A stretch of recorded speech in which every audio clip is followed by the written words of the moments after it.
campus in 5 minutes.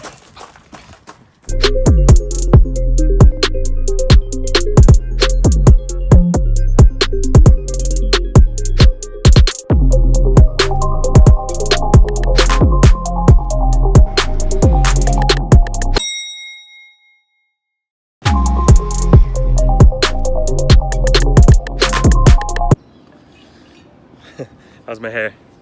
Solid. So it's Saturday. I don't actually have class today, but I volunteered for some experiment in the lab in the basement of the library.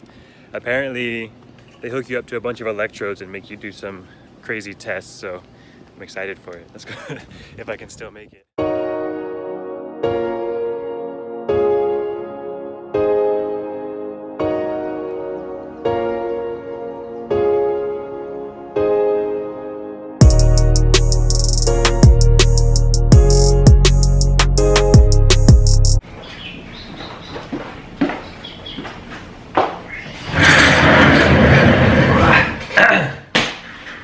So school is not out yet. I still have 2 or 3 more days of classes and then finals. So I wasn't gonna film anything today.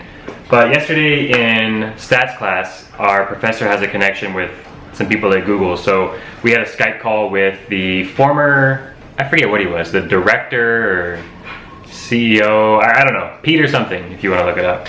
So he did a Skype call with the class, and for the whole class period we were just talking to him about working at Google, you know, basic things like statistics in business, and then it kind of led more to like what he's doing now, which is he kind of retired from working at Google, and he opened up a not-for-profit, and he's just teaching mindfulness and meditation. So kind of on the opposite end of what he was doing.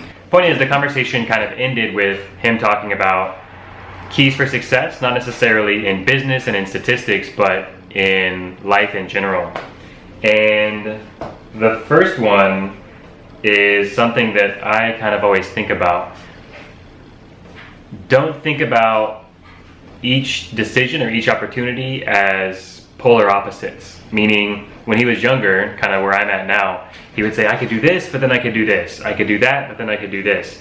And you kind of never really make a firm decision and stick with it, because he said that every opportunity, while it seems like it's the tiger versus the treasure, meaning behind one door is absolute destruction and one is absolute riches, it's never the case.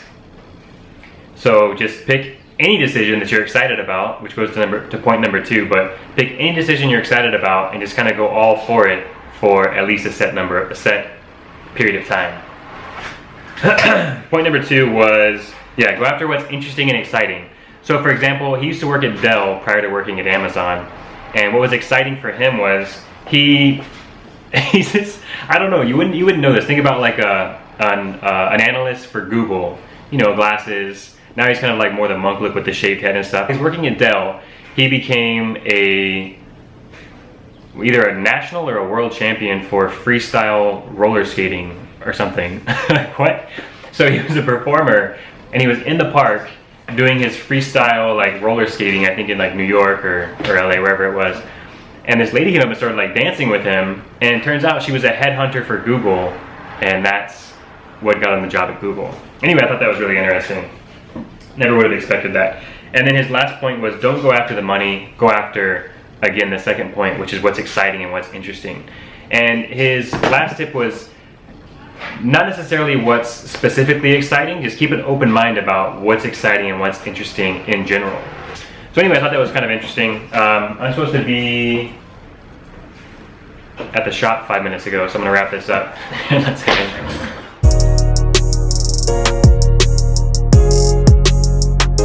Headed to the shop now.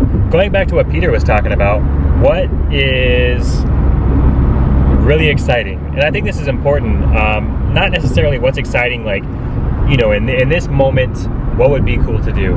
To an extent it is that, but I think to expand on that, what do you wake up excited about every day? For the past few weeks or the past few months, what have you woken up like, oh, you know, it'd be dope, or you know what I'm gonna do, and then you never pull the trigger, you never do it, you never make it happen. I think that's kind of what I'm taking away from his conversation yesterday and what I'm looking at in my own life. So yeah, what's what's exciting? What's been exciting for you for a long time? What have you been like, oh yeah, you'll be super cool, but, and you have 1,000 excuses for why it's not happening. No, there's always a million excuses not to do something. If you've been excited about something, if you've been interested in something for a long time and been kind of telling yourself excuses why you can't do it, why it's not the right time to do it, do it. If you wake up more often than not and find yourself thinking about the same subject, find yourself thinking about doing the same thing, having the same adventure, if this central theme always comes up, let's shoot for 3 weeks from now, have whatever your monetary amount is ready to go, and that's your lead or gold deadline that you're gonna make it happen. That way we're in this together, you know, we had a little bit of support here. June 1st is the deadline to make this happen, okay? So I'm headed to the shop, again, trying to make some money, stack this paper, make these dreams happen, and yeah, there's no plumbing at the shop today, there's no water at the shop today, so it'll be an interesting day, but we're gonna head there all the same. See you there.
I don't know why I just bought this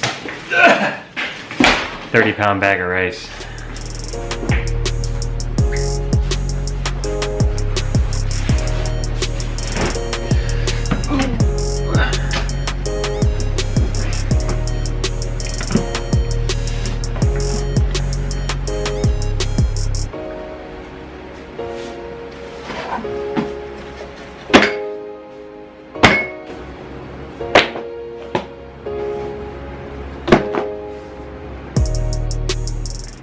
So I recently heard this fantastic saying that I'm gonna butcher completely, but it was something like, a turtle living inside of his shell is so grateful and so amazed at what a luxurious and open space he has, until one day he dares just enough to stick his head outside of his shell and experience the entire world.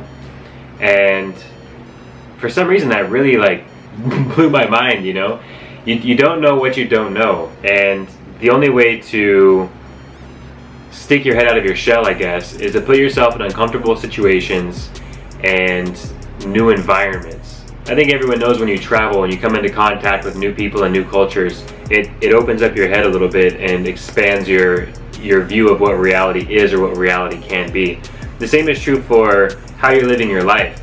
If you and all of your friends are living a certain way, middle class, less than middle class maybe, and you're following in the same routine, then that's just the norm, that's just how life is. But if you go to, let's say, a conference and everyone you're meeting is living a different kind of life, they're living a free life, they're living a well-financed life, let's say, that's just the norm for them, and you're the one who's kind of under that. So I think that's where the saying comes from, where you are who you hang out with. You are the sum of the 5 people you hang out with, or the average of the 5 people you hang out with, because they're living a different reality.